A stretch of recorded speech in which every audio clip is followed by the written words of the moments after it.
नमस्कार, आपके साथ मैं अनामिका। अजय मिश्रा, आप देख रहे हैं प्राइम टाइम डिबेट। कृषि कानूनों के खिलाफ सड़क से लेकर संसद तक संग्राम देखने को मिल रहा है। संसद से सिर्फ 2 किलोमीटर की दूरी पर यानी कि जंतर मंतर पर किसानों ने अपनी संसद लगाई। किसानों की ये संसद मानसून सत्र के दौरान हर दिन जंतर मंतर पर लगाई जाएगी। आज किसान संसद का पहला दिन रहा। सवाल यह है कि क्या किसानों की संसद से समाधान निकलेगा। पहले आप ये रिपोर्ट देखिए, फिर चर्चा की शुरुआत करेंगे।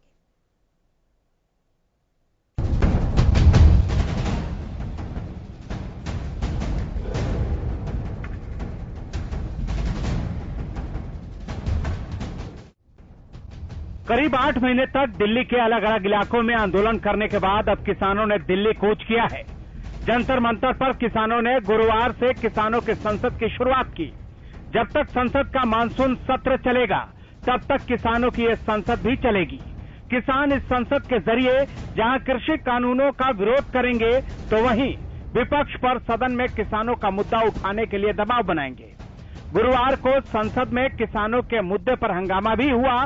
सदन के अंदर और बाहर विपक्ष के सांसदों ने जोरदार विरोध जताया। संसद परिसर में कांग्रेस के सांसदों ने भी कृषि कानूनों के खिलाफ प्रदर्शन किया, जिसमें राहुल गांधी भी शामिल हुए। उधर राज्यसभा सांसद दीपेंद्र हुड्डा को उस वक्त गुस्सा आ गया जब दिल्ली पुलिस ने किसानों के मुद्दे पर बोलने से उन्हें रोकने की कोशिश की। इस दौरान प्रताप सिंह बाजवा और केसी वेणुगोपाल भी मौजूद थे। सांसदों ने पुलिस के इस व्यवहार पर आपत्ति जताते हुए सरकार पर किसानों की आवाज उठाने से रोकने का आरोप लगाया। उधर किसानों के संसद का नेतृत्व कर रहे किसान नेता राकेश टिकैत ने साफ कर दिया कि अगर सरकार नहीं मानी तो उसका इलाज होगा। जमाती सड़कों पर हम आगे पार्लियामेंट यहाँ जो दिख रहा पेड़ भी अगर कट जाए तो पार्लियामेंट सामने दिखता है, तो वहीं तो है हम मात्र 120 मीटर की दूरी पे है पार्लियामेंट। काफी आक्रामक नजर आ रहे हैं सर। हाँ, नजर आ रहे हैं। एक आधा चैनल बीमारी हो तो उनका इलाज करना पड़ेगा। वहीं किसानों की संसद में पहुंची महिला किसान नेता ने साफ कर दिया कि जब तक किसानों की मांग नहीं मानी जाएगी तब तक किसानों का आंदोलन जारी रहेगा। उन्होंने कहा कि 8 महीने से किसान अपना हक मांग रहे हैं, लेकिन वक्त अब हक छीनने का आ गया है। लोगों ने वहां संसद में बैठ के सिर्फ हंगामे किए हैं। ये पढ़े लिखे समझदार लोगों की, किसानों की, मेहनत कश किसानों की संसद है, तो इसमें दिन रात का अंतर है। वहां उनके आपस में लड़ाई झगड़े और जूते तक मारे जाते हैं, और यहाँ देखिए आप कितने शांतिपूर्ण तरीके से सब चीज चल रही है। और उन लोगों के जो नेता हमने चुन के भेजे थे कि आप जाइए और संसद में हमारी बातचीत रखिए, हमारी जो भावनाएं हैं, हमारी जरूरतें हैं, वो वहां पे आप पहुंचाइए, वो लोग नहीं पहुंचा रहे हैं। तो हमने रास्ता चुना है कि हम पहुंचाने के लिए उनके पास आके बैठ गए हैं। तो वो अपील से नहीं मानने वाली, अब हक छीनने पड़ेंगे, और उसी हक को छीनने के लिए आज हमने यहाँ कदम बढ़ाया, कल हमारा कदम वहाँ भी होगा। उधर कृषि मंत्री ने एक बार फिर दोहराया है कि मोदी सरकार किसानों की हितैषी है और बातचीत के लिए तैयार है। लेकिन महिला किसान नेता ने कृषि मंत्री पर बरगलाने का आरोप लगाते हुए कहा कि अगर सच में कृषि मंत्री बातचीत करना चाहते हैं तो पीएम की एक कॉल की दूरी को पूरी कराएं और किसानों की संसद में आकर किसानों को समझाएं। देखिए, कृषि मंत्री पहले भी बरगलाते रहे हैं, अब भी बरगला रहे हैं। 11 दौर की वार्ता में कोई हल नहीं निकला था, ना ही कोई पॉजिटिव पॉइंट ऐसा हाईलाइट हुआ था कि इस टॉपिक को लेकर हम बातचीत करें। वो सिर्फ एक बरगलाने वाली बात थी। अगर वही बरगलाना अब करना है आपको, तो हमें उस बातचीत की कोई जरूरत नहीं है। हम बैठे हैं प्रोटेस्ट के लिए और बैठे रहेंगे। अगर आप सच में कुछ करना चाहते हैं, वो मोदी की एक कॉल की जो दूरी थी वो आज तक पूरी नहीं हुई है। अगर वो सच में उस कॉल को, दूरी को पूरा करके और किसानों के हित की बात करना चाहते हैं तो आए हमारे बीच में। यहाँ पे पूरी क्रीम बैठी हुई है किसान आंदोलन की। आए इनके बीच में अपनी बात रखें, समझाएं उन लोगों को। आगे समझाना तो फिर इनका काम है। वहीं किसानों के पहले दिन की संसद खत्म होने के बाद किसान अपने अपने धरना स्थल के लिए वापस लौट गए। शुक्रवार को फिर जंतर मंतर पर किसान पहुंचेंगे और अपनी संसद सजाएंगे। एक संसद होती है एक देश में, जहां हमारा देश ऐसा है जहां 2 संसद चलती है। एक वो संसद है जो बिकी हुई है, जो संसद है जो अपने हक लेना चाहती है, जो आजाद संसद है। वहीं विदेश राज्य मंत्री मीनाक्षी लेखी के धरने पर बैठे किसानों को मवाली बताने के खिलाफ किसानों ने अपनी संसद में निंदा प्रस्ताव पास कर विरोध जताया। बता दें कि किसान लगातार कृषि कानून की वापसी को लेकर आंदोलन कर रहे हैं। सरकार की ओर से किसानों से बातचीत की बात कही जाती रही है। किसान भी बातचीत के लिए खुद को तैयार बता रहे हैं। पिछले 6 महीने से बातचीत की बात दोनों ही पक्षों की ओर से बार बार कही जा रही है, लेकिन बावजूद इसके 6 महीने से दोनों ही पक्षों में कोई बातचीत नहीं हुई है। सवाल यह है कि जब बातचीत नहीं होगी तो समस्या का समाधान कैसे होगा। हालांकि एक तरफ देश की संसद चल रही है तो दूसरी तरफ किसानों की संसद, लेकिन अब देखना है कि क्या ये दोनों संसद मिलकर समाधान निकाल पाती हैं या फिर दोनों संसदों में टकराव बढ़ता है। Bureau report, Haryana news.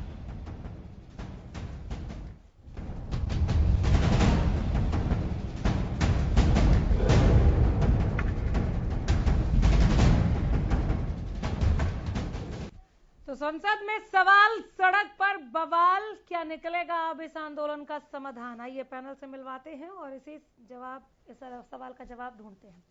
Yogesh Kaushik हैं हमारे साथ स्टूडियो में। कौशिक साहब, बहुत स्वागत है एक बार फिर से आपका। अशोक मलिक है स्टूडियो में, किसान नेता हैं आप, बहुत स्वागत है। कौशिक साहब, आप राजनीतिक विश्लेषक। रंजिता मेहता, प्रवक्ता बीजेपी, हमारे साथ जुड़ गई हैं। मेहता जी, आपका बहुत स्वागत कर रही हूँ मैं। ओम प्रकाश डाबला, प्रवक्ता कांग्रेस, मैं आपका भी स्वागत कर रही हूँ। मैं आपका भी स्वागत कर रही हूँ रजवन रेनवाल, आप प्रवक्ता इनेलो है। एक एक करके सभी के पास आ जाऊंगी। अशोक मलिक जी, शुरुआत आपसे। आज किसान संसद का पहला दिन रहा। कल फिर से हम एक स्पीकर, एक डिप्टी स्पीकर के साथ आपके किसान संसद को देखेंगे या कुछ और भी रणनीति है? रंजिता जी, आपकी आवाज नहीं आ रही, फोल्ड बैक बढ़वाइए प्लीज। आवाज बढ़ाएं मेरी, रंजिता जी सुन पाए। अशोक जी, जवाब दीजिए। देखिए, आज जो संसद का दिन था और किसानों ने बाहर उसके समकक्ष संसद लगाई है। ये क्यों लगाई है? क्योंकि संसद में जो हमने चुन के नुमाइंदे भेजे थे, वो नुमाइंदे जो है हमारी वहां बात रखने को रख नहीं रहे, और हरियाणा पंजाब में कहीं भी वो आ नहीं रहे जो सांसद हैं, जो लोकसभा में बैठे। तो इसलिए संसद लगा भाई, आप या तो हमारे को अंदर बुला लो, वो बुला नहीं सकते क्योंकि उनका प्रोटोकॉल नहीं है, भाई हम सांसद नहीं। तो हमने पैरेलल किसान ने जो आज ये संसद लगाई है कि भाई आप वहां नहीं तो यहां हमारे को आगे समझा दो, यहां हमारी संसद में आ जाओ, हम तो आपकी हमारी संसद में आप आके हमारे को बताइए कि ये जो कानून बनाए हैं ये कितने कारगर साबित हैं, हमारे कितने फायदे के हैं। कम से कम यहां हमारे बीच में अगर हमारी संसद में बता दीजिए। इसलिए उनके समकक्ष ये जो है संसद का के जो हमारे संयुक्त मोर्चा ने जो प्रस्ताव रखा था, और डेली 200 आदमियों के जो है वहां जाने का प्रोग्राम है। ठीक है, क्या सरकार का इससे ख्याल बदलेगा? रंजिता जी, लगातार ये सवाल किसान संसद को देखने के बाद से पूछा जा रहा है, इस आंदोलन का अंत क्या है? रंजिता जी। देखिए, आंदोलन का अंत तो तब से हो जाता अगर सियासत इसके अंदर ना आती। जिस तरीके से कुछ व्यक्ति विशेष अपनी राजनीति चमकाने के लिए इस आंदोलन को खींच रहे हैं, आज ये आंदोलन किसानों का आंदोलन ना रहकर राजनीतिक पार्टियों का आंदोलन बन चुका है। पुनीत प्रकाश जैसे लोग जो आज भी इस किसान आंदोलन के पक्ष में नहीं है, वो कहते हैं कि ये कानून अच्छे हैं, आज वो भी धरना देकर कुरुक्षेत्र के अंदर बैठे हैं, पर कहीं ना कहीं उनकी सुनवाई नहीं हो रही। आज अधिकतर किसान पूरे देश के इस कानून को अच्छा मानते हैं, वो नहीं दिख रहा। और जिस तरीके से ये लोग, कुछ चंद लोग अपनी राजनीति चमकाने के लिए और विपक्ष इनको स्पॉन्सर कर रहा है, आज लोकतंत्र की हत्या कर रहे हैं। आज खुद किसान जो विपक्ष इनको स्पॉन्सर कर रहा है, इस बात के पीछे क्या आधार है? आप मुझे एक बात का जवाब दीजिए। लगातार जिस तरीके से वहां पर जो टिकरी बॉर्डर है और दूसरा जो सिंधु बॉर्डर है, वहां पर लगातार जो स्पॉन्सरशिप चल रही है, आप एक बार अपनी सर्वे टीम को भेजिए। जिस तरीके उनके से बीच में बैठे हैं 8 महीने से, 8 महीने नहीं, मैं आपको डिनाई नहीं कर रही मैम, लेकिन अगर आप ये कह रही है कि स्पॉन्सर कर रहे हैं तो वो बताइए ना। नजर तो चप्पे चप्पे पे है, नजर इस बात पे भी है कि किसानों को मवाली कहा गया, नजर इस बात पे भी है। नामिका जी, किसानों को ना कभी मवाली सरकार ने कहा है, मीनाक्षी लेखी ने कहा है, आपने शायद देखा नहीं, सुना नहीं। कहा गया है जो किसानों का मुखौटा पहनकर वहां पर मवाली, तो ये कौन तय करेगा कि किसानों का मुखौटा किसने पहना है?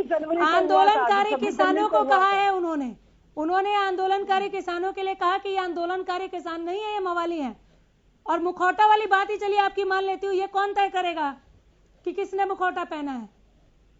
26 जनवरी को जिस तरीके से वहां पर उत्पात मचाया गया, तब सभी कर रही है दिल्ली पुलिस उसकी जांच। पुलिस को आप उसका काम करने दे। मैंने किसानों से भी कहा, सिरसा में जो हो रहा है ना रंजीता जी, सिरसा में जो हो रहा है, मैंने किसानों से भी कहा कि पुलिस ने एक्शन लिया है, पुलिस को अपना काम करने दीजिए। तो अगर दिल्ली पुलिस दिल्ली में हुए हमले की और जो लाल किला पर हुआ उसकी जांच कर रही है तो उसको रहने दीजिए ना, आप किसान संसद पे बात कीजिए। जो चीज ऑलरेडी लीगल एक्शन लिया जा रहा है जिस पर, उसको वहीं छोड़ दीजिए। मुझे एक बात का जवाब दीजिए, जिस तरीके से बार बार जवाब मैं आपसे मांग रही हूँ, जवाब तो सरकार देगी। रंजीत जवाब तो मैं दे रही हूँ, आप सुनना नहीं चाहते। नहीं आप जवाब नहीं दे रहे। पहले तो आराम से बात कीजिए, आवाज नीचे, आराम से बात कीजिए। रंजीता जी आराम से, बहुत आराम से सवाल पूछा है। नहीं तो जो सवाल पूछा है वो बोलिए ना, बाकी के पैनलिस्ट के पास भी तो जाऊंगी मैं। सुनने के लिए तैयार नहीं है। रंजीता जी जो सवाल पूछा है उसका जवाब दीजिए ना आप। मुद्दा नहीं, ये बड़ा आसान तरीका है बीजेपी प्रवक्ताओं का, चिल्ला दो, जवाब देने की जरूरत ही नहीं पड़ेगी। जो सवाल पूछा है मैडम उसका जवाब दीजिए ना, नहीं बोलूंगी। अगर आप चुप बैठेंगी तो जवाब हर चीज का मिलेगा। अगर आप किसको चुप कराएंगी मैडम? सवाल तो पूछूंगी ना मैं, सवाल तो पूछने का हक है मेरा, आप बोलिए। मैं नहीं बोल रही, आप मेरे सवाल का जवाब दीजिए, मैं नहीं बोल रही। 10 पूछिए, मैं नहीं बोलूंगी। सवालों का जवाब दूंगी। तो सवाल का ही जवाब दीजिए ना मैडम, एक सवाल का तो दीजिए, बाकी के 9 बाद में पूछती हूँ। लोग जिस तरीके से प्लान तरीके से डिबेट करा जाते हैं, इस तरीके से डिबेट नहीं चलेगी। आप सवाल पूछिए। अरे मैडम आप लोगों ने पाठशालाएं खोल दी है क्या? पाठशालाएं खोल दी है क्या यहाँ पर? पाठशालाएं खोली है क्या आपने? आप मुझे सिखाएंगी? आप मुझे सिखाएंगी डिबेट करना? एक सवाल का जवाब तो आपसे दिया नहीं जा रहा। ठीक है, आप अपने इस कार्यक्रम में, आप अपने इस प्लान में कि मैं डिबेट का टाइम वेस्ट करेंगी, बिल्कुल सक्सेस नहीं हूँ। मैं आगे बढ़ती हूँ। कौशिक साहब देखिए, ऐसा सबसे बड़ी बात तो ये है, डिबेट ही छोड़ती हूँ मैडम। शौक से मैम, शौक से अगर आप जवाब, बीजेपी के पास जवाब नहीं है, शौक से बीजेपी के पास जवाब नहीं है मैडम, शौक से छोड़ती हूँ। अपनी सरकार को कहो ना, सरकार छोड़ दे। ऐसा कुछ नहीं हुआ। अगर आप मुझ पर चिल्लाएंगे और नहीं तो बिना चिल्लाए बात नहीं करेंगी तो आप शौक से मैडम, अगर बीजेपी के पास जवाब नहीं है तो करनी है और आपने शब्द बोलने नहीं देना और मैं इस डिबेट को छोड़ती हूँ। आप फिर ये दिख रहा है मैडम कौन क्या कर रहा है, ये दिख रहा है। शौक से जा सकती हैं वो नहीं, ये तरीका है, ये तरीका है। या तो अगले को पढ़ाएंगे सिखाएंगे, नहीं तो किसानों को मवाली कहेंगे। मवाली पर सवाल पूछ दो तो चुप गया इनको। नहीं, इनकी समस्या यहाँ नहीं है, पूरे देश के अंदर हर मामले में यही समस्या है। इनके यहाँ पे एक ट्रेनिंग स्कूल है जहाँ पे बताया जाता है कि या तो आप झूठ बोलो, और झूठ आपकी जब ना चले तो ऊंचा बोलो, तेज बोलो और बार बार बोलो, ताकि कुछ लोग तो कम से कम ये मानने लग जाएंगे कि हाँ ये है। किसानों के बारे में इन्होंने बिल्कुल एग्जैक्टली वही करने की कोशिश की है जो ये 7-8 महीने से कर रहे हैं। क्या गलत पूछा मैंने इनसे? ये आप बिल्कुल, मैं कह रहा हूं आपने बिल्कुल सही सवाल किया। इन्होंने मीनाक्षी लेखी दिन में कहती है, दिन के उजाले में मीनाक्षी लेखी कहती है ये आंदोलनकारी किसान नहीं मवाली है, रात के अंधेरे में कहती है। ऐसा तो किसी ने कहा ही नहीं, मूर्ख है जनता। ये नहीं, अब ये मीनाक्षी लेखी से पूछो या रंजीता मेहता से पूछो, क्या कभी खेत में गई हैं? कभी इन्होंने हाथ में दरांती उठा के देखी है? इन्हें पता क्या है किसान होता क्या है? ये तो किसी को कुछ भी कह देते हैं, इनका कुछ नहीं है। चलो इनको छोड़ के हम अपनी डिबेट पे आते हैं। एक्चुअली क्या है, किसानों ने ये बिल कभी नहीं मांगा। किसानों को अगर ये जैसे ये इल्जाम लगा रही हैं कि it is sponsored by any of the party, मैं मान लेता हूं, चलो अगर कोई पार्टी उसकी विचारधारा से मिली हुई है तो उसे स्पॉन्सर क्यों ना करे, उसे बैक क्यों ना करे। मैं किसानों के मुद्दे से सहमत हूं तो मेरी औकात, मेरी हैसियत जितनी है मैं उतनी उनको मदद करूंगा और मैं करता हूं और करता रहूंगा, क्योंकि ये किसानों के लिए बिल नहीं है, देश के आम आदमी और किसान को बर्बाद करने का बिल है ये। और ये मैं कई बार समझा चुका हूं। अगर किसी में भी दम है बीजेपी के आदमी में 1:1 आके बात कर ले। मोदी जी की बात ये है, कौशिक साहब 100 बात की एक बात है, सरकार की मान लेते हैं, यह हितकारी है, आप समझा क्यों नहीं रहे? फिर आप किस दिन का वेट मुंह से निकलवाएंगे आप? अरे नहीं हो ही नहीं सकता ना, ये बता, समझा ही नहीं सकते। मैं रीजन आपको, इनको भी समझा दूं, दर्शकों को भी समझा दूं।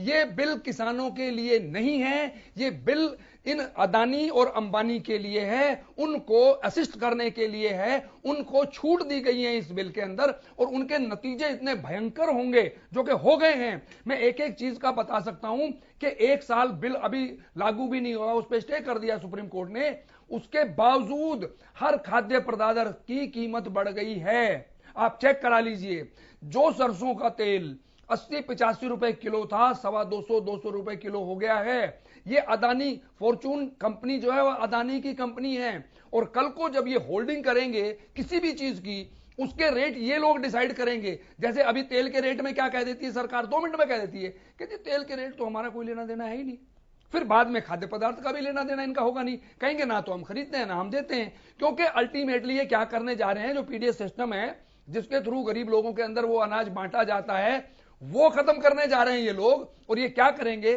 कि 20 रुपए किलो अनाज है जी, और 20 रुपए किलो के हिसाब से 5 किलो मिलना आपका, 100 रुपए अपने पकड़ो, बाजार से खरीद लो, अदानी से खरीदो, अंबानी से खरीदो, बाजार में वो 20 रुपए किलो नहीं मिलेगा, किसी कीमत में नहीं मिलेगा। तो उस वक्त आम आदमी को तब समझ में आएगी कि उनके साथ भी बहुत बड़ा छल हुआ है, किसान तो बर्बाद हो ही जाएंगे, क्योंकि सारा का सारा मैं ये मैथमेटिक्स समझा चुका हूं। अगर अदानी अंबानी अगर मान लो खरीदते हैं जमीन, तो वो आज के दिन, अब हमारे हरियाणा का भी अगर मैं जिक्र करूं तो 1 करोड़ से कम का कहीं पे भी कोई भी जमीन नहीं है। तो क्या है, द बेस्ट वे इज कि वो आप किराए पे ले लो, किराए पे इनको 20,000 रुपए पर मंथ मिलेगा, वो कॉन्ट्रैक्ट फार्मिंग जिसे ये नाम दे रहे हैं, उस पर मजदूर बना दो किसान को, जो मालिक है उसको मजदूर बना के रखो, 20,000 रुपए साल के दे दो, तो 20,000 रुपए साल में, और उनको जो भी छोटा मोटा मिलना है उसको किराए पे रख लो इनको। उसके बाद जो बेस्ट चीज होगी वो ये खरीदेंगे, जो वर्स्ट होगी उसे छोड़ देंगे, और बेस्ट को करेंगे एक्सपोर्ट, हिंदुस्तान में वो भी नहीं मिलेगी। ठीक है, ओम प्रकाश डाबला जी, आपको समझ में आया कि रंजीता मेहता को इतना गुस्सा क्यों आया, क्या पूछ लिया ऐसे? आवाज आ रही, मेरे को सुन नहीं पा रहा। किसान संसद पर प्रतिक्रिया दीजिए सर, आवाज मिल रही है मेरी? मैडम जी आप बिल्कुल, चलिए आवाज पहुंच नहीं रही है इन तक मेरी, मैं आगे बढ़ रही हूँ। रजवन डाइनवाल, किसान संसद पर इनेलो की प्रतिक्रिया। देखिए, सबसे पहले तो बात, अगर अभी जो डिबेट में जिस प्रकार से रंजीता मेहता गुस्सा हुई है, किसान संसद पे भी बताएंगे और इस पे भी बताएंगे कि जिस प्रकार से ये गुस्सा हुई है, उनका गुस्सा होना जायज है। वो इस वजह से गुस्सा हुई है कि उनके पास कोई जवाब नहीं है, और जवाब जब कोई भी आदमी, जब जनता है, किसान है, जब जवाब मांगती है तो इनके पास जवाब नहीं रहता, तो सिवाय गुस्सा होने के, डिबेट छोड़ने के अलावा इनके पास कोई चारा नहीं होता। इनके पास एक सीधा सा सिस्टम है, 4 पेज इनको दिए जाते हैं कि आप जाके अपना यहाँ पे ये सुना के आओ, अगर इससे बाहर कोई बोले तो आप डिबेट छोड़ दो, आप शोर मचा दो, आप डिबेट को खराब कर दो, आप माहौल को खराब कर दो। अगर किसानों की अगर हम किसानों की बात करते हैं, किसान 8 महीने, लगभग 26 तारीख को 8 महीने हो जाएंगे, 8 महीने के लगभग किसान बैठे हैं, सड़कों पर बैठे हैं, और वो अपनी मांगों, जायज मांगों के लिए बैठे हैं। और अगर बात ये कह रहे हैं कि सबसे पहले, मैं एक बात इनसे भी पहले भी पूछ चुका हूं और अब भी पूछ रहा हूं, ये इनको किसान मानते हैं या नहीं अगर ये किसान बैठे हैं तो इनको फिर बार बार ये कोई ना कोई नया नाम क्यों दे देते हैं? किसान मानते, बात वही तो चीज आ गई ना। अगर ये इनको किसान नहीं मान रहे तो फिर एक अनामिका जी, एक चीज बात और आती है, ये कहते कि चंद लोग बैठे हैं और इनको किसानी से कोई मतलब नहीं, किसान अपने खेतों में बैठे हैं, जहां पर मेरे अधिकार का हनन होगा, और अगर कोई आदमी मेरे अधिकारों के साथ छेड़खानी कराने की कोशिश करेगा तो सबसे पहले घर से बाहर निकल के मैं अपने अधिकारों की रक्षा करूंगा। अगर ये कानून किसानों के हित में है, तो जो लोग ये कह रहे हैं कि जो भारतीय जनता पार्टी कह रही है कि किसानों के हित में है, तो जिनका ये किसान बिल कानून वापिस होने से जिनका अहित होना था वो सड़कों पर आ जाते। आज वो लोग सड़कों पर नहीं आ रहे। किसानों को, जिन किसानों को ये बात समझ में आ गई, वो आज सड़कों पर बैठे हैं। और जब तक 8 महीने का समय कोई कम समय नहीं होता है, इतने लंबे समय कोई अपना घर परिवार छोड़ के देखे। इन भारतीय जनता पार्टी वालों के तो कोई परिवार वाले हैं नहीं, ज्यादातर तो इनके हालात आपको पता है। लेकिन जब वो उनसे बातचीत करने के लिए भी नहीं आ रहे, तो किसान क्या करेंगे? इनका रास्ता भी रोकेंगे, इनका विरोध प्रदर्शन भी करेंगे, और ये इन पर देशद्रोह का मुकदमा दर्ज करेंगे। मतलब एक स्वच्छ लोकतंत्र की परिभाषा यही है कि कोई भी आदमी अगर उसको कहीं कोई चीज या अच्छी ना लगे तो वो अपने बात को सरकार के सामने रखे, और सरकार का ये दायित्व बनता है कि वो उनकी बात को सुने। लेकिन आज सरकार बिल्कुल निकम्मी, नाकारा और गूंगी बहरी बनी हुई है। ना तो वो किसानों की बात को समझने की काम कर रही और ना ही उनसे बातचीत कर रही। अगर बातचीत करने की कहीं पर बात भी आती है तो पहले ये कह देते कि ये किसान नहीं है, हम अपने हिसाब से बातचीत करेंगे। मतलब ये चाह रहे हैं कि अगर हमारे हिसाब से बातचीत करें तो हम आगे आए। आज जो किसानों के साथ हो रहा है वो बिल्कुल गलत हो रहा है, किसानों के साथ नाइंसाफी हो रही है। दूसरी चीज, एक चीज और बता रहा हूं, किसान पहले तो अपनी जमीन बचाने के लिए, अपनी किसानी को बचाने के लिए कर रहे थे। धीरे धीरे जब ये खाद का, बीज का, तेल का, पेस्टिसाइड का, इनका भी भाव बढ़ गया, तो उनके में और भी डीजल का भाव बढ़ गया, तो क्या वो अपनी डिमांड में उसको शामिल नहीं करेंगे?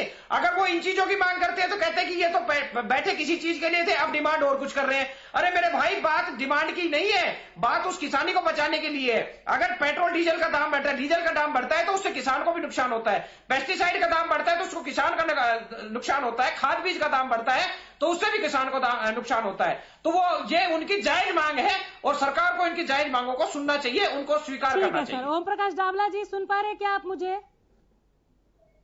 ओम प्रकाश जी, चले इन तक आवाज नहीं पहुंच रही। अशोक मलिक, मैं आप ही के पास लौट रही हूँ। आप लोगों ने तरह तरह के, ऐसा नहीं है कि किसान संसद अपने आप में कुछ अनूठा है। हाँ, एक बहुत लंबे वक्त के बाद आप लोगों ने आंदोलन में एक जान फूंकने की कोशिश की है, वो शक्ति प्रदर्शन आज जरूर दिखाई दिया।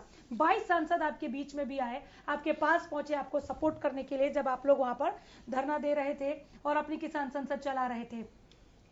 अभी तक कोई फायदा नहीं हुआ सर। 26 तारीख को 8 महीने पूरे हो जाएंगे इस आंदोलन को, 9वें महीने में आंदोलन घुस जाएगा। और मैं इसलिए कह रही हूँ, हालांकि ये भविष्य के गर्भ में है, क्योंकि दूर दूर तक कुछ दिखाई नहीं दे रहा है कि इसका हल हो रहा है। कोई फायदा है इस तरह के हथकंडे अपनाने का? आवाज मिल रही है कि नहीं सर? अशोक मलिक से सवाल लेकर आ रही हूँ मैं आपके पास। ये जो आपने सवाल कौशिक साहब ने भी कहा था कि ये जो कंपनियों के उसमें चले, तेल इतना महंगा हो गया, डीजल पेट्रोल जो कंपनियों को वाले के वही हमारे साथ होने वाला है, इसी डर से वहां जो लोग बैठे हैं। और एक मेहता जी फिर जुड़ गई है, कह रहे कि वो मवाली बैठे हैं, ये बैठे, हर गांव से कोई हमारे को नहीं, रंजीता जी ने नहीं कहा, नहीं जो भी लेखी कह रही थी, कोई भी कह रहा है, कह रहे ये बार बार, हर गांव से जिसकी जो हमारे जैसे मेरा 1 एकड़ जमीन है तो मैं उस जमीन के अनुसार अपने 100 रुपए 200, हम पूरे गांव से चंदा इकट्ठा होता, पूरे हरियाणा से, हमारे तो हरियाणा हमारे बता रहे, हम अपने अपने लंगर हैं, हमारी जो जगह पे बैठे हैं, हमारे ऐसे 10 आदमी हो गए, ऐसे रूटीन में जैसे खेत का काम चल रहा है, टोटल वहां किसान बैठा है। अगर कोई ये कहे कि नहीं आप सर्वे करवा लीजिए, सरकार सर्वे कर, किसान का दर्द है। हमारे पहले आज से 10 साल पहले हमारा खेत में जो है 15-12 साल पहले 1200 रुपए में खेत की लगाई होती थी, आज वही जो धान लगाते हैं वो 3000 रुपए एकड़ की लगाई हो रही है। और उस टाइम 5000 रुपए धान बिकता था, आज धान बिकता है 3000, 2800, 3200। खर्चा बढ़ गया और आमदनी घट गई। और अब ये सरकार जो कह रही है, इससे जो हमारे को ऑर्डर लग रहा है कि जो अब हो रहा है इससे भी बुरा किसान के साथ होगा। ये न तो अपनी ये बात बता रही कि भाई इन कानूनों में क्या है, क्या हम इसका कितना फायदा होने जा रहा है। अशोक मलिक जी, देखिए मैं मानती हूँ 8 महीने होने वाले हैं इस धरने को, और मैं ये भी देख रही हूँ कि काफी वक्त से वार्ता बंद है, लेकिन 11 दौर की बातचीत हुई है। एकदम से डिनाई भी नहीं किया जा सकता कि सरकार ने बात नहीं की है। 11 दौर की बातचीत बेनतीजा भले रही, उसमें कोई नतीजा नहीं निकला। उसके बाद ऐसा क्या हुआ? क्या कभी भी नहीं बुलाया तोमर साहब ने आप लोगों को? आज भी तो कह रहे थे कि हम वार्ता के लिए तैयार हैं। ये कहने की वो कह रहे हैं ना भाई 2 मिनट की बात है, कॉल कर देंगे, लेकिन वो जो 11 दौर की बात होने के बाद आज तक सरकार की तरफ से कोई भी बुलावा नहीं आया है। और हम जब चाहते हैं, किसान चाहता है भाई ये कानून हमको नहीं चाहिए जो हमारे ऊपर थोपे जा रहे हैं, तो सरकार क्यों थोप रही है? तो हमारा एक ही हो भाई, ये सरकार कानून वापिस ले। तीनों कानून जब तक वापिस नहीं होंगे, किसान यहाँ बैठा है, चाहे इसमें कितना भी समय लग प्रकाश डावला जी, आवाज मिल रही है क्या आपको? सर तीसरी दफा आई हूँ। आवाज आज थोड़ी आई है। किसान संसद पर प्रतिक्रिया क्या आपकी? हेलो सर, किसान संसद पे देखिए अमनिका जी, मैं कहना चाहूंगा। हेलो बोलिए सर, मैं सुन रही हूँ, बोलिए। हेलो, चलिए ऑडियो प्रॉब्लम जरा ठीक कीजिए, 3 दफा हो गया, ऐसे टाइम वेस्ट हो रहा है। मैं रंजीता मेहता जी के पास एक बार फिर जाती हूँ। मैम, मेरा वही सवाल है, इस आंदोलन का समाधान क्या है? सवाल कर रहे थे कि इन आंदोलनों में क्या अच्छा है, हम नहीं बता रहे और ये बता पा रहे हैं कि क्या बुरा है। बार बार सरकार ने इस बार में चैलेंज किया कि इन कानूनों में काला क्या है, आप लोग स्पष्ट करें। हाँ, फायदे गिनाने की अगर बात करेंगे तो मैं एक एक फायदा गिनाऊंगी। इन्होंने दोनों फसलें देख ली, खरीफ की फसल भी देख ली, रबी की फसल भी देख ली। दोनों फसलों में कौन सी इनकी मंडियां बंद होगी, कौन सी इनकी जमीनें छीन गई, कौन सा इनको एमएसपी नहीं मिला। बल्कि सूरजमुखी और परसों की अगर बात करते हैं, सरकार एक दाना नहीं खरीद पाई, बम्पर प्राइस से इनकी जो है सारी चीजें बिकी। आज किससे गुमराह होकर आज ये अपना ही नुकसान कर रहे हैं। आज जो 20,000 करोड़ का नुकसान सिंधु बॉर्डर और टिकरी बॉर्डर के आसपास की फैक्ट्रीज और वहाँ के किसानों को हो रहा है, उनकी फसलें खराब हो रही है और दिल्ली की मार्केट में अपनी सारी सब्जियां नहीं बेच पा रहे। आज वो नुकसान का भरपाई कौन करेगा? धनगर जो परिवर्तन मंच से हैं, उन्होंने आज भी वहाँ पर एक जो सभा अटेंड किया और आज भी उन्होंने वहाँ पे पूछा है कि भाई हमारी ये जो नुकसान हो रहा है हमारे सुनवाई के लिए कौन है। आज जो भूमि प्रकाश जैसे लोग हैं तो पूरे देश के बाकी किसान हैं, आज कुछ को अच्छा मानते हैं और कुछ चंद किसान जिनको भड़काया गया है वो इनको बुरा मानते हैं। तो इसका फैसला अच्छे और बुरे का तो तब होगा जब आप इसकी आजमाइश करेंगे। आपने दोनों फसलें देख ली, दोनों फसलों में आपने रेट देख लिया। आज ओम प्रकाश चौटाला जी को आप मंच पर आने देते हैं, पहले आप कहते हैं कि हम किसी राजनीतिक आदमी को आने नहीं देंगे, आप एक बार कहते हैं कि हम सिर्फ किसानों के मुद्दे की तो बात उठाएंगे और एक बार चुनौती साहब कहते हैं कि हमने किला फतेह करना है, हम पंजाब में इलेक्शन लड़ेंगे। तो आप जिस तरीके से आपके यहाँ पर लोग आकर अपनी सियासत कर रहे हैं, आपको गुमराह कर रहे हैं, आप ये बताइए कौन सा नो एंट्री का बोर्ड सरकार ने लगाया है? किस सरकार ने आपसे बातचीत करने के लिए मना किया है? आप अपने संजय से पूछ कर सकते हैं, 200 बंदे लाकर वहां पर बैठकर बात कर सकते हैं। तो आप जाइए तोमर साहब से मिलने के लिए, कौन सा नो एंट्री का बोर्ड है, कौन आपको मिलने के लिए मना कर रहा है? और बात तो बातचीत से होगी, समाधान तो संसद में बैठकर होगा। आपकी विपक्ष के भाई संसद चलने नहीं दे रहे, वहाँ पर रोज का हर मिनट का कितना नुकसान है। एक छोटा सा सवाल मैम, एक छोटा सा सवाल, फिर मैं ब्रेक पर चली जाऊंगी। बिल्कुल सही कहा आपने, नो एंट्री का बोर्ड नहीं लगाया है, कौन मना कर रहा है जाइए तोमर साहब से मिलने के लिए? तो आंदोलनकारी ऐसे जा सकते हैं डायरेक्ट मिलने के लिए? नहीं जा सकते, झूठ बोल रही है। हो सकता है मुझे ना ज्ञान हो, बता दीजिए। रंजिता जी ही बता, प्रधानमंत्री ने भी कह दिया। मैम मेरी जानकारी कम हो, आप मुझे गाइड कर दीजिए। झूठ बोल रहे हैं, सर हम झूठ बोल रहे हैं। ऐसे तो पीएम ने भी कहा था कहीं चला जाएगा कोई भी किसी का। अशोक मलिक जी यहाँ पर बैठे हैं, मैं अशोक मलिक जी से ही पूछती हूँ, आपके चैनल के माध्यम से पूछती हूँ, ये बताएं कि कल किस समय कितने बजे ये तोमर साहब से मिलना चाहेंगे? वहाँ पे इनका स्वागत जो है वो तालियां बजाकर किया जाएगा। अभी अपॉइंटमेंट अच्छा ये बताइए जी, तो ठीक है आपने जी मिलने से मना किया जा रहा है, जिस समय कहेंगे उस समय वो मिलेंगे। आपने बहुत बढ़िया की, लेकिन तोमर साहब से तो 11 बार मिल चुके हैं, कोई हल ही नहीं निकला। तोमर साहब को तो पावर ही कुछ नहीं है, जब से ऊपर से आदेश नहीं आएगा तोमर साहब से मिलने का फायदा क्या है? रंजिता जी आप ही के साथ लौट जाऊंगी एक छोटे से ब्रेक के बाद, छोटा सा ब्रेक ले रहे हैं। किसान संसद से आंदोलन का समाधान निकलेगा क्या, हम इसी पर बात कर रहे थे।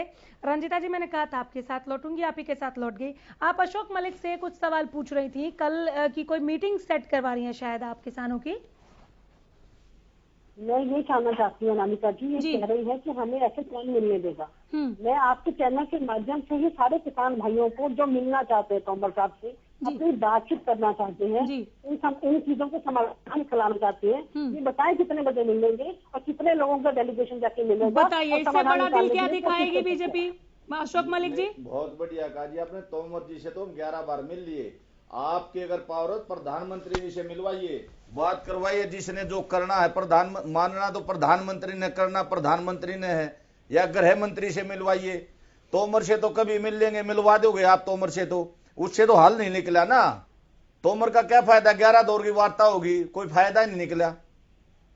आप बताओ। मलिक साहब आप इस बात को चैनल के माध्यम से इस बात को स्वीकार कीजिए कि आप लोग हल निकालना चाहते हैं, और आप अगर प्रधानमंत्री से गृह मंत्री से मिलते हैं तो आपकी बात मानेंगे, आप इस अड़ी के साथ मिल जाएंगे। पहले कानून वापस लो, फिर आगे की बात होगी। मैं आपको कि बातों का समाधान बातों से होगा, आपका हल तभी निकल सकता है अगर आप फ्लेक्सिबल होंगे। आपने कहा कि हमें इस बात की दिक्कत है, सरकार ने माना। आपने कहा हमें कानून को लेकर दिक्कत है, सरकार ने माना। आपने कहा हमें एमएसपी पर लिखित रूप में चाहिए, सरकार ने माना। आप लोगों की सरकार मानने के लिए तैयार है। नहीं तब ये कहा कौशिक साहब, तब ये कहा था कि जब आंदोलन का हल हो जाएगा हम तब दे देंगे लिखित में। ये आपने कहा, ठीक है, आप मान लेते हैं कि आपने सच्चाई कही। पिछले 2016 में हम प्रधानमंत्री 26 मार्च में याद दिला दूं 2015 को प्रधानमंत्री से हमारी मुलाकात हुई थी, मैं भी उसमें गवाह था। जाट आरक्षण मुद्दे पर प्रधानमंत्री ने कहा था कि मैंने हरियाणा का नमक खाया है और मैं अदा करूंगा। 32 आदमी मरवा के नमक को अदा कराया था। और आज तोमर की क्या है, जब वो प्रधानमंत्री इस तरह की झूठ बोल सकते हैं तो तोमर क्या चीज है, आप ये बताइए। तो हमारा तो ये है कि तीनों कानून हमने मांगे नहीं, आप जबरदस्ती थोप दिए किसान पे, और आप किसानों को आप एक मिनट सुनो, आप सुनो, सुनने के लिए रखो। रंजिता जी आ जाऊंगी, आप मैंने सुनो, आपको 2 बार मौका दिया। सुनो, अच्छी बात आप अच्छे बोलते, सुनो, जल्दी खत्म कीजिए जल्दी। मैं ये कह रहा हूं सरकार को चाहिए, हम चाहते टेबल पे वार्ता हो, अच्छी बात है, वार्ता से समाधान होता है, समाधान होना चाहिए। हम समाधान चाहते हैं, आप समाधान करवाइए इस चीज का। मैं आपको ठीक है कौशिक साहब, मैं तो आपके माध्यम से ये मेहता जी को बताना चाह रहा हूं, नंबर एक, इनको प्रोटोकॉल का पता नहीं है अभी तक। जो इन्होंने चौड़ा होकर कह दिया ना कि मैं कल ही मिलवा देती हूं, मैं लिखित में दावा करता हूं ये कल एक लेटर ही डलवा दे किसानों को, अगर ये मिलवा सकती हैं तो। नंबर 1। नंबर 2, प्रोटोकॉल किसी भी कीमत पे तोड़ा नहीं जा सकता, ना मंत्री का ना प्रधानमंत्री का। उनके अपनी वो होती हैं 50 अपॉइंटमेंट्स होती हैं, ठीक है। जब सॉल्यूशन करने की बात आएगी तो ये नहीं होगा ओवरनाइट का आज ही रात में आओ जी हम इतने ये इंपॉर्टेंट अगर किसान होते तो अब तक सॉल्यूशन हो गया होता। मैं बताता हूं, इनको रंजीता जी को शायद होमवर्क करना चाहिए या पूछना चाहिए कि मैं इसकी जिम्मेवारी ले लूं क्या। हमारे देश का प्रधानमंत्री, हमारे देश का गृह मंत्री, हमारे देश का कृषि मंत्री, वो किसानों को सबसे ज्यादा पवित्र कौम मानता है और उनके लिए कहीं ठीक है मैम, मैं आ जाऊंगी बारी बारी से। प्लीज आप दोनों से रिक्वेस्ट है, कौशिक साहब आप ही रुक जाइए। मैं चुप करा रही हूँ। रंजीता जी प्लीज, रिक्वेस्ट है, रंजीता जी रिक्वेस्ट कर रही हूँ अपनी बारी में, आप प्लीज नोट कीजिए। आपके बीच में भी मैं किसी को नहीं बोलने दे रही थी और ना बोलने दूंगी आगे भी। प्लीज थोड़ा सा पैनल बड़ा है ना, सबको मौका मिलने दीजिए। कौशिक साहब देखिए, ऐसा 3 कानून के बारे में मैं 50 बार ये बात कह चुका हूं। 3 कानून के बारे में जब आप कंडीशनल किसानों को बुलाएंगे, किसी कानून तो वापस होंगे नहीं, और किसान कहते हैं कानून तो वापस चाहिए ही चाहिए, तो फिर क्या सॉल्यूशन है? सॉल्यूशन होता है पॉलिटिकल सॉल्यूशन। वो पॉलिटिकल सॉल्यूशन कैसे होता कि पॉलिटिकल जो अपोजिशन है उनको लोकसभा में बात करने देते, उनसे बहस होती, फिर राज्यसभा में बहस होती, उनसे बात करते, उसके बाद जो आगे अगर मान लो उसको आगे भेजा जाता है वहां पे भेजते, इनकी सेलेक्ट कमेटी या और कई कमेटीज होती हैं, वहां पे उनमें से जो भी अमेंडमेंट होने होते, फिर अपोजिशन भी इनके साथ खड़ी होती सरकार के। लेकिन इन्होंने वहां तो गला घोट दिया अपोजिशन का। राज्यसभा के अंदर कैसे पास कराया है? 100% इलीगल है, वो पास ही नहीं करा सकते थे, इनके पास नंबर ही नहीं थे। इन्होंने ध्वनिमत क्या होता है? When number is required, number तो नंबर है ना, 51 है या 52 है या 50 है, वो नंबर इन्होंने क्या काउंट कराए? उसका एक रूल ये है कि अगर एक भी मेंबर ये कहता है कि वोटिंग होगी तो वो वोटिंग होगी, और वहां एक नहीं कई मेंबर्स ने कहा कि वोटिंग कराइए, इन्होंने ध्वनिमत से पास कर दिया। इसका मतलब इनके दिल में कहीं ना कहीं काला है। अब मैं अगली बात करता हूं, अब ये प्रधानमंत्री जी के या गृह मंत्री जी के भी हाथ में नहीं रह गई ये बात। अब ये बात पूरी की पूरी अदानी अंबानी के खाते में जा चुकी है, क्योंकि पैसा उन्होंने लगा दिया ऑलरेडी इनके लिए। अब उन्होंने इतने बताओ ना, इतने बड़े बड़े शेल लगा दिए हैं, सैकड़ों करोड़ का के अंदर गोदाम जो बनाए हैं, उनके अंदर वो क्या करेंगे वहां पे जाके? इन्होंने एफसीआई को गर्क में घुसा दिया है, 3 लाख करोड़ के घाटे में है वो। जो एफसीआई खरीदा करती थी वो 3 लाख करोड़ के घाटे में ऑलरेडी लेके गए हैं इन 5-6 साल में। नोट सब करिएगा उसके बाद जब 3 लाख करोड़ के घाटे में चला गया एफसीआई, तो वो कहां से खरीदेगा इनकी? तो ये प्रॉब्लम सरकार की यही है सबसे बड़ी, कि उनके पास पैसा नहीं है। ठीक है सर, अब ये बताते नहीं है। और एमएसपी की जहां तक बात कर रहे हैं, झूठ बोल रहे हैं सरेआम। अगर इनके दिल में खोट नहीं था तो ये एमएसपी का एक कानून 3 के साथ चौथा ये भी लगा देते। ठीक है, कभी एमएसपी जारी रहेगी। दोबारा आ जाऊंगी सर। मैं चौथी दफा कोशिश कर रही हूँ ओम प्रकाश डावला जी आपसे बात करने की। सुन पा रहे हैं आप मुझे? ओम प्रकाश जी सर, किसान संसद पर आपकी प्रतिक्रिया, सरकार का रवैया किस तरह से देख रहे हैं, भाप रहे हैं, और किसान आंदोलन का क्या समाधान हो सकता है आपके हिसाब से, कांग्रेस के हिसाब से?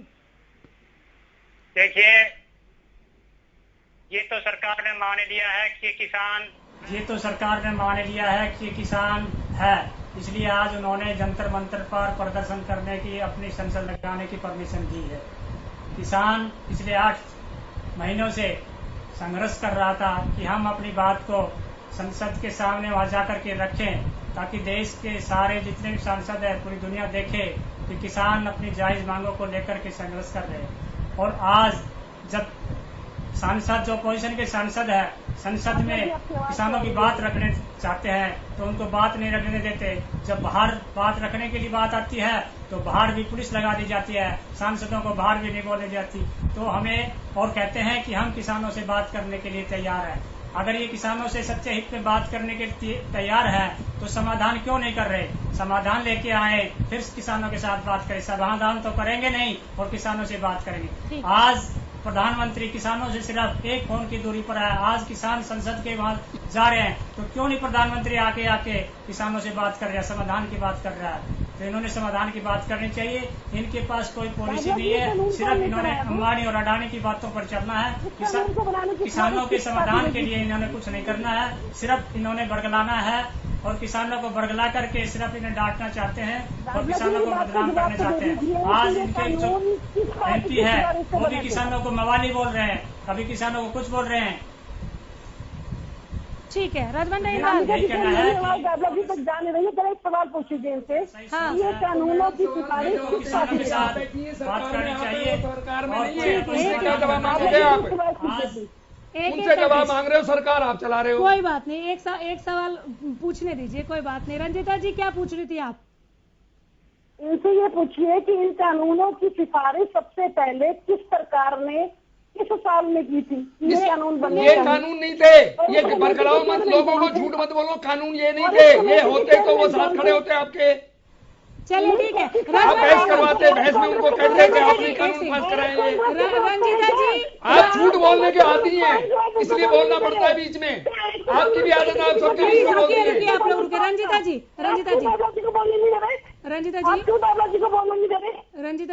रंजीता जी डाबला जी आपका सवाल वो नहीं सुन पाए, आपका सवाल वो नहीं सुन पाए। मैडम रुकिए मैडम, इतनी नाराजगी किस बात की? डाबला जी तक आपकी आवाज नहीं पहुंची। मैं आपका सवाल उनको रिपीट कर देती हूँ, उसके बाद मैं रजवन डाइनवाल से होते हुए आ रही हूँ। इन कानूनों की सिफारिश किसने की थी? ओम प्रकाश डाबला ये सवाल पूछा है रंजीता जी ने, हालांकि आंदोलन पर जवाब तो आप ही को देना चाहिए था। ओम प्रकाश जी, मैं रंजीता से पूछना चाहता हूँ, ये बातों को बिगाड़ना क्यों चाहती है? पीछे की बातों को कहाँ से कहाँ ला रही है? अब देखो ना, किसानों की जो बात जायज मांगे आप उनको मान लीजिए ना, आप क्यों इतना गुमराह कर रहे हैं? अरे सर आप ये बताइए ना, आपने सिफारिश की थी क्या कभी? हाँ या ना बताइए ना। जब चेयरमैन हुड्डा साहब थे आपने कहीं कोई सिफारिश नहीं करी। ये सच बोल रही है क्या ओम प्रकाश डाबला? रंजीता मेहता सच बोल रही है क्या? किसानों को उचित मूल्य मिले, एमएसपी मिले, हमने ये सिफारिश की है, किसानों की कीमत मिले। ठीक है रजवन डाइनवाल, हो गया सर, हो गया प्लीज। रजवन डाइनवाल अरे बोले दीजिए, रजवन जी की बारी की बारी आ रही है। मैडम आप ही के पास आ रही, प्लीज मैम रुकिए आ रही हूँ, मैं आप ही के पास आ रही हूँ। आपके सवाल का जवाब हो गया। रजवन जी मैडम जी रुक जाओ थोड़ा सा जी। बोलिए सर। हेलो बोलिए सर, मैं सुन रही हूँ, बोलिए। हेलो जी रजवन डाइनवाल बोलिए। देखिए जो बात जो अभी रंजीता जी रंजीता जी जो अभी बात पूछ रही है, एक चीज सबसे बड़ी बात है, क्या सरकार है बीजेपी की और सवाल कांग्रेस से किए जाते हैं। भारतीय जनता पार्टी ने जब भी कोई बात जवाब पूछा जाता है तो वो पीछे डाल देती है कांग्रेस की। हेलो सर बोलिए। हेलो बोलिए। जब भी भारतीय जनता पार्टी से कोई सवाल पूछा जाता है, उसका जवाब कांग्रेस के ऊपर डाल दिया जाता है कि कांग्रेस ने ये किया, कांग्रेस ने जो किया उसने भुगता। मैं एक चीज और भी बताना चाहूंगा कि कांग्रेस और भारतीय जनता पार्टी दोनों एक बराबर है, एक सांपनाथ है, एक नागनाथ है, इनमें कोई फर्क नहीं है, ना कोई किसान हितैषी। पहले भी एक बार जब ये एमएसपी की बात कर रहे हैं, अगर 2013 की बात करें तो जब बीजेपी के जो नेता थे, बारी बारी से जब मैं एक चीज बात बताता हूँ रंजीता जी, 1 मिनट का सुन लीजिए, उसके बाद आप अपना जवाब दे दीजिए। जब भारतीय जनता पार्टी के जो नेता थे, जो अर्धनग्न प्रदर्शन करते थे, जो गेहूं का मूल्य 2150 रुपए मांगते थे 2013 में, और आज 2021 चल रही है, आज इनके 7 साल को सरकार हो गए, 2150 तो जब भी इन्होंने नहीं दिए। मतलब ये कहां की बातें करते हैं। और बात एक चीज और भी है, दीपेंद्र हुड्डा जी की बात करें या कांग्रेस के किसी भी लीडर की बात करें, उस समय जब एमएसपी की बात करते थे तो भूपेंद्र सिंह हुड्डा खुद इसको लागू कराने में कामयाब नहीं रहे। वो दीपेंद्र हुड्डा संसद में इन बिलों के बारे में चर्चा करते हुए इनमें खासियत बता रहे थे, और आज वो भी कमी बता रहे हैं। मतलब किसानों के साथ एक धोखा किया जा रहा है। बीजेपी और कांग्रेस एक सिक्के के 2 पहलू है। असल में अगर कोई किसान हितैषी है तो ताऊ देवीलाल चौधरी, ओम प्रकाश चौटाला जी है। उन्होंने हमेशा किसान मजदूर कमेटी की बात की है और वो हमेशा किसानों की ही बात करते हैं। किसानों के हित के लिए उनको जो कुछ करना पड़ा वो उससे कभी भी पीछे नहीं हटेंगे। ठीक है रंजीता जी, एक करके जवाब दे दीजिए आप, कोई नहीं बोलेगा। इनसे तो दादला जी से तो जवाब नहीं दिया गया। जवाब मैं देती हूँ कि इन कानूनों की सिफारिश हुड्डा कमेटी लेकर आई थी। हुड्डा साहब उस कमेटी के चेयरमैन थे, और जो फसलें एमएसपी के खरीदने की बात करते हैं और इन कानूनों को हटाने की बात करते हैं, वो सरकार तो पंजाब और वो 7 साल बाद भी आज 2150 रुपए का गेहूं का रेट तो नहीं दे पाए। हम लोग खरीदते हैं, वो अच्छे हैं और हम किसान ये लोग नहीं लेकर आए। फसल बीमा योजना हम लेकर आए, जिसमें 914 करोड़ का प्रीमियम पे किया किसानों ने। फायदा हुआ जरा ये भी बता दो, जो इंश्योरेंस कंपनी है उसे कितना फायदा हुआ ये भी बता दो। बोले दीजिए, आ रही हूँ सर, बस 1 मिनट बोले दीजिए। का माफ किया, इनकी सरकारें अच्छी है और हमारी नारी है। तो मैं ये पूछना चाहती हूँ कि इन कानूनों के अंदर हर चीज इनकी बेहतरी के लिए है, इनको खुली छूट है। या अंदर देखिए, बड़े बाहर देखिए, ये आपकी फसल है, आप इसका दाम तय कीजिए। जिसकी मांग लगातार किसान कर रहा था, किसानों की मांग पर ही कानून। कौशिक साहब के सवालों का जवाब दे दीजिए आप। कौशिक साहब के सवालों का जवाब नहीं मिला मैम। कौशिक साहब के सवालों का जवाब मैं सुन नहीं पाई। कौशिक साहब जो लगातार सवाल कर रहे हैं, मुझे लगता है कि राजनीतिक विशेषज्ञ कम और किसी पार्टी के नेता ज्यादा बंद कर रहे हैं तो ज्यादा अच्छा है। जिस तरीके से ये घेरते हैं, जिस तरीके से सवाल करते हैं, उससे एक व्यू आती है कि कहीं ना कहीं एक पार्टी विशेष की पक्ष में ये बोलना चाहते हैं। कोई बात नहीं मैडम, अगर आपको लग रहा है, एक सेकंड कौशिक साहब, सुनील चौधरी की तरह बैठ जाऊं मैं भी? क्या चाहते हो आप? आपकी गुलामी करूं मैं? आप झूठ बोलते रहे और आपकी गुलामी करूं मैं? गुलाम ढूंढता है आप लोग, मैं गुलाम नहीं हूँ। एक सेकंड रंजीता जी मैडम सुनिए तो मैडम, सरकार इसको बनने केंद्र खोल रही है, सरकार हर वो काम कर रही है। ठीक है, किसान की आय दुगनी हो। ठीक है मैम, मान लिया। एक सेकंड मैम, मेरा सवाल ले लीजिए, मेरा सवाल ले लीजिए। क्या किसान की आय दुगनी हो अरे पाई? रुकिए, क्या किसान की आय दुगनी हो पाई? 22 तो आ गया। ऐसे नहीं, रुक जाइए, बारी बारी से प्लीज अपनी बारी में बोले, ऐसे नहीं होता है। उनको मैंने चुप कराया था ना, अभी उनको बोलने दीजिए। रंजीता जी ठीक है, आप इनको राजनीतिक विश्लेषक नहीं मानती योगेश कौशिक को, ये किसी पार्टी विशेष के प्रवक्ता साउंड कर रहे होंगे आपको, फिर भी वो सबका साथ सबका विकास के दायरे में आते हैं। हम आप ही की आवाम है, आपकी जनता है, सवाल पूछने का हक उनको भी है। आप जवाब दीजिए ना। बिल्कुल सवाल करें, तो आप जवाब दीजिए। बिल्कुल सवाल करें, मुझे एक बात का जवाब करें। ये बार बार इस बात को कहते हैं कि ये कानून काले हैं। इन कानूनों में काला क्या है ये बता नहीं पाते। ये हर चीज पे गोल मोल के बात करते हैं। आज जिस तरीके से पूरा हरियाणा डार्क जोन में जा रहा था, जिस तरीके से पानी की कमी के चलते आज हमारी फसलें सूखने के कगार पे थी, आज बंजर जमीन हो रही थी, उन चीजों को अगर हम बार बार ही उगाते जाएंगे, आज जरूरत तो हमें 100 रुपए की है और हम उत्पादन कर रहे हैं 280 का, और उसको 180 को जो खराब होता था सड़कों पे, जो गोदामों में खराब होता था, जहाँ पर उसकी देखभाल नहीं होती थी, उसके लिए अगर साइलोज बनाए जा रहे हैं, चाहे वो अंडानी ने बनाए, चाहे अंबानी ने बनाए, चाहे एक्स ने बनाए, चाहे जी ने बनाए, आज वो भंडारण के किसके लिए बन रहे हैं? किसानों की फसलों को रखने के लिए। तो खुले आसमान में छत के नीचे भीगकर खराब होती थी, जो आज अपने टमाटर और बहुत अच्छा बोल रही है आप। एक सवाल और, सरकार फेल हो गई ना, सरकार तो फेल हो गई बनाने में। सर मैं आपके पास आ रही हूँ, प्लीज रुक जाइए, 1 मिनट रुक जाइए। इनके पेट में दर्द हो रहा है। ठीक है रंजीता जी, नहीं होगा किसी के पेट में दर्द, अगर किसी के पेट में दर्द नहीं होगा। मैम सुनिए, मैम सुनिए ना, प्लीज सुनिए। हम तो नहीं कह रहे ना कि ये काला है कि सफेद कानून है, हम तो बस इस आंदोलन का हल ढूंढ रहे हैं। ठीक है मैम। रंजीता जी आप मुझे ये बताइए, बीजेपी इस वक्त सबसे बड़ी पार्टी है, सबसे बड़ी पार्टी, आपके पास कार्यकर्ताओं की इतनी बड़ी फौज है और ये अच्छी बात है, खुशकिस्मती है पार्टी की। आप लोग चाहें तो मैन टू मैन किसानों को समझा सकते हैं। जितनी तादाद में ये नाराज नहीं बैठे, उससे ज्यादा कार्यकर्ता है आपके पास इनको समझाने के लिए। मुझे ये समझ में नहीं आ रहा है इसकी बेहतरी इन 26 तारीख को 8 महीने हो जाएंगे, तो इन 8 महीनों में भी आप किसानों को क्यों नहीं समझा पाए? कहाँ चूक गए? अनामिका जी, इस पूरे देश का किसान समझा हुआ है। इस पूरे देश का किसान जिसको फायदा हो रहा है, खेतों में काम कर रहा है, उन लोगों को समझाया जा सकता है जो वाकई किसान है और किसानी के लिए लड़ाई कर रहे थे। उन लोगों को समझाना आज मलिक साहब किसान नहीं है, वो राजनीति से प्रेरित है। मेहता जी आप किसान है, मलिक साहब नहीं है। ये मलिक साहब किसान नहीं है, बोलो आप। अरे बोलो ना, मलिक साहब किसान नहीं है। चुनाव लड़ना है और राजनीति चुनाव की तो बात मैडम अब आई है, चुनाव की बात पहले से कहाँ हो रही थी। ठीक है, मलिक साहब किसान है या नहीं है? ठीक है योगेश कौशिक जी, असल में तो इनको ना सबसे बड़ी तकलीफ ये होती है कि इनसे कोई सवाल ना करें। नंबर दो मैडम सुनील चौधरी के प्रोग्राम में जाया करो आप, अर्नब गोस्वामी के प्रोग्राम में जाया करो आप।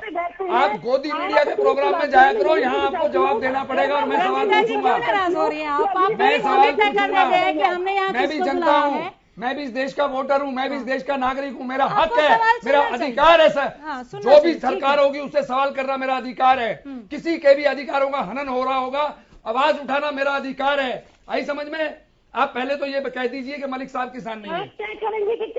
अरे अब दल बदलते हैं आप कैसे लोग? मैं दल नहीं बदलता हूँ, मैं जनता के साथ हूँ, जनता के साथ रहूंगा, चाहे सरकार में कांग्रेस आए, चाहे बीजेपी आए, चाहे किसान संसद पर वापस आइए आप लोग। रंजिता जी हो गया। देना पड़ेगा ये कानून बने हैं कि नहीं है। मैं नहीं, अरे आपको कहाँ जरूरत है किसी से? आप तो अदानी अंबानी से लीजिए। अदानी अंबानी ने मोहर लगा दी, आपके लिए ठीक है। इनका ठेकेदारी नहीं ले सकते। अरे आपने ठेकेदारी ले तो रखी है अदानी अंबानी की। ये कोई जवाब नहीं हुआ। अदानी अंबानी की ठेकेदार बन रहे हैं रंजिता जी, ये कोई जवाब नहीं हुआ। आपको कोई सर्टिफिकेट नहीं दे रहा। एजेंट की सवाल तो पूछे जाएंगे मैम, सवाल तो पूछे जाएंगे। आपको कोई सर्टिफिकेट नहीं दे रहा। कहाँ से सर्टिफिकेट की बात आ गई? आप लोग किसान संसद पे लौटिए। ये बात ही नहीं करेंगे किसान संसद की। मैं ये कह रहा हूँ किसानों के बारे में ये कानून है ही नहीं। ये काले सफेद की तो बात ही बाद में है। किसानों के लिए इसमें क्या प्रोविजन है, ये एक भी मुझे समझा दें। किसानों के लिए कोई प्रोविजन नहीं है। जो प्रोड्यूस आएगा, जो पैदावार होगी, उस पैदावार के बारे में है कानून 90%। और वो कानून क्या है कि होल्डिंग हो सकती है, होल्डिंग इतनी हो सकती है, और जब तक त्राहिमाम नहीं होगा तब तक उस होल्डिंग पे हम किसी को मना नहीं करेंगे कि आप होल्ड मत कीजिए। ये है वो कानून जो ये बताते नहीं है किसी को भी। मैं ये जानना चाहता हूं किसानों की आय डबल कैसे होगी जबकि इतने सारी चीजों के दाम बढ़ गए हैं। तेल, डीजल, पेट्रोल तो अब के लोगों ने कहना बंद कर दिया है, वो तो हर रोज बढ़ता है। ठीक है, ठीक है सर, रुक जाइए, सुन लीजिए। उनकी जो सरसों है मार्केट में 6200 रुपए बिकेगी, 7000 रुपए बिकेगी, तो उनकी इनकम डबल होगी अगर आप उसको चालू रहने देंगे इस फॉर्मूले को। गेहूं का दाम क्या दिया आपने वो बता दो, जो 7 साल पहले था वही है। आप नहीं चाहते। ठीक है अशोक मलिक जी। जीरी का दाम, चावल का दाम आपने कम कर दिया है पिछली सरकार से। आपको भी जवाब दे दो। प्लीज रुकिए। आ रही हूँ रंजिता जी अपने बारे में। ऐसे नहीं चलेगा। रुक जाइए। हाँ, मैं वही बता रहा था कि भाई पहले लागत कम थी, भाव ज्यादा था, आज लागत ज्यादा होगी, भाव कम हो रहा है। और आप जो प्राइवेट मंडी की बात कर रही हैं, आप देख लीजिए पूरे प्रदेश में जो प्राइवेट स्कूल हैं, सरकारी स्कूल का भट्ठा बैठ गया। जितने भी सरकारी संस्थान हैं उनका सबका भट्ठा बैठे, सारा प्राइवेटीकरण हो गया इस प्रदेश में। प्राइवेट में, हॉस्पिटल में प्राइवेट में जाते, सरकारी में कोई जागरा जी, और वही हमारा हाल होगा। एक मिनट सुनो आप। रंजिता जी ऐसे नहीं होगा मैडम, अपनी बारी में। रंजिता जी ये बात सुनो, आप बोल रहे थे बीच में बोले, बात सुनो आप। ये हाल होगा अगर प्राइवेट मंडी, सरसों अब की बार मंडी में नहीं आई, बहुत कमाई, क्यों? प्राइवेट ने खरीद ली, 7000 तक सरसों खरीदी, वो सरकारी मंडी में नहीं गई, इसलिए तेल का भाव बढ़ गया। और आने वाले समय में प्राइवेट मंडी के साथ प्राइवेट मंडी हो जाएगी, इन मंडियों का भट्ठा बैठ जाएगा, कोई फिर हमारा सरकारी में कोई लेगा नहीं, प्राइवेट वाला मनमर्जी से लेगा। ये आगे वाला डर किसान को सता रहा है। तो आप जो प्राइवेटीकरण करने जा रहे हैं, ये बता रहे अडानी बड़े बड़े गोदाम जो बना लिए हैं, कितने सालों से प्लानिंग चल रही है। किसान अपने डर से यहां रोड पर बैठा, किसी को शौक नहीं। सर्दी गई और गर्मी गई, अब चौमास से आगे बारिश आंधी चलती है, वहां बैठे रोड पे। तो आप लोगों ने कम से कम ये अपने उस पर हाथ रख के देखो, अगर आपका बच्चा, आपका बेटा, आप अगर हमारी जगह हो और रोड पे से बैठो तो आपके साथ क्या बीतता है। ये कहने से और यहाँ वो काम नहीं चलता। आप रोड पे बैठ के देखो, 2 दिन आओ टिकरी बॉर्डर, शंगू बॉर्डर पे आ जाओ, आपने पता चल जाएगा। हम आपको वहां सारे घुमा के भी दिखाएंगे, आप देखो आने। ठीक है सर। रंजिता जी बोलिए। आज 8 लाख किसान मेरा फसल मेरा ब्यूरो के अंदर जो ये कहते हैं कि हमें हमारे अकाउंट में डायरेक्ट पेमेंट चाहिए, और सरकार 17,000 करोड़ रुपया उनके अकाउंट में डायरेक्ट डालती है। क्या ये किसान चाहते हैं कि कानून बने या ना बने? आज जिस तरीके से किसानों को सरसों, सूरजमुखी बेचकर, बाहर बेचकर ज्यादा फायदा हुआ, आज वो किसान चाहते हैं कि कानून बने कि ना बने। आज जो बारिश होने पर उनकी फसल ओपन मंडियों के अंदर भीग जाती थी, उसको उड़ने लगती थी, वो खराब हो जाती थी, आज उनकी सैलॉज के अंदर ढकी जा रही है, वहाँ पे स्टोर हो रही है। वो किसान आज भी चाहते हैं कानून हो कि कानून ना हो। आज हेमंत नांदल जैसे लोग 25 गाँव की पंचायतों को लेकर वहाँ पर पंचायत कर रहे हैं, और इन जो आंदोलन है किसानों का जो चला रखा है स्पॉन्सर लोगों ने, उसको बंद करने की मांग कर रहे हैं। आज गुनी प्रकाश जैसे लोग कुरुक्षेत्र में बैठ के इस बात की मांग कर रहे हैं। ठीक है गुनी जैसे लोग जो दावला जी फाइनल कमेंट आ रहे आज वो किसान नहीं है, अब पूरे देश का किसान ही चाहता है कि कानून बने और उसके बावजूद कुछ चंद लोग अपने नाम की रंजिता जी हो गया, समय नहीं है। कितने किसानों को भगाने के लिए लोग गए वहाँ, एक भी नहीं गया, कोई नहीं गया वहाँ जाके देखो, सिर्फ 2-4 आदमियों से क्या होता है, कोई विरोध नहीं कर रहा है, सब किसानों के हक में है। ठीक है रंजिता जी, अशोक मलिक साहब का एक और सवाल। किसान अपनी बात को लेकर आज संसद पर नांदड़, सोनीपत 6 और गुणी प्रकाश हर समय देश की आजादी से लेकर आज तक सरकार के साथ भी रहते, लोग बिकाऊ भी रहते हैं। ये जो नांदड़ का आपने नाम लिया है, ये संघ की पृष्ठभूमि से ये भी और इसके पिताजी भी, मैं पूरे परिवार को जानता हूं, ये संघ का आदमी है और सारा इसलिए वहां लोगों को ऊपर लाने का काम कर रहा है। और एक दौर भी है। और गुणी प्रकाश कभी भी किसानों के साथ पहले नहीं आए, वो सरकारी गोद में बैठा है, तो वो गुणी प्रकाश हमारी बात नहीं कर सकता। सभी शांत हो जाइए प्लीज, समझ में आ गया, कोई समाधान नहीं है इसका दूर दूर तक, कल फिर संसद लगेगी। देखिए एक्चुअली क्या है कि इन लोगों की समस्या ये है कि किसान का एजिटेशन हो तो किसानों में लड़ाई करा दो, ठीक है, किसी और का एजिटेशन हो तो उनमें लड़ाई करा दो, ये उसका इंतजार कर रहे हैं। और अगर ना हो तो उसको इतना भड़काओ कि लोगों को कह सको कि देखो जी अराजकता फैल गई है, तो अब हमारी मजबूरी है, इनको उठा के भगाएंगे अब हम। ठीक है, वो अभी तक नहीं कर पाए। किसान इतना समझदार है, अपना हक भी लेगा और यहाँ पे डटा भी दोनों रहेगा। पक्षों की तरफ से देखिए इस आंदोलन का कुछ समाधान निकल जाए, यही हमें उम्मीद है। बहरहाल अभी तो इतना तय है कि कल सुबह 11 बजे फिर से किसान संसद वहां पर हमें देखने को मिलेगी और उसके बाद क्या होगा बताएंगे। देखते रहिए हरियाणा न्यूज़। नमस्कार।